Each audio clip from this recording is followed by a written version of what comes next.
நிலத்தை பழைய நிலைக்கு மீட்டெடுக்க உத்தரவிட கோரி துரை சீனிவாசன் என்பவர் ஒரு பொதுநல மனுவை சென்னை உயர்நீதிமன்றத்தில் தாக்கல் செய்திருந்தார்.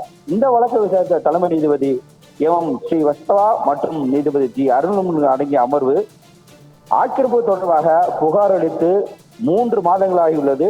இந்த புகார் மீது எடுத்த நடவடிக்கை குறித்து அறிக்கை தாக்கல் செய்யும்படி நகராட்சி ஆணையருக்கு உத்தரவிட்டு விசாரணை 2 வாரங்கள் தள்ளி வைத்தது.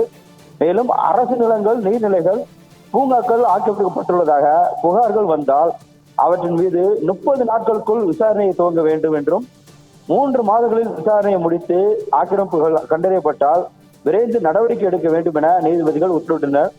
இல்லாவிட்டால் சம்பந்தப்பட்ட அதிகாரிகளுக்கு எதிராக ஒழுங்கு நடவடிக்கை எடுக்க வேண்டும் என உத்தரவிட்ட நீதிபதிகள் இது தொடர்பாக சம்பந்தப்பட்ட துறை தலைவர்களுக்கு சுற்றறிக்கை பிறப்பிக்கும் வகையில் இந்த உத்தரவு நகலை தலைமைச் செயலாளருக்கு அனுப்பி வைக்கவும் உத்தரவிட்டு தெரிவித்துள்ளனர்.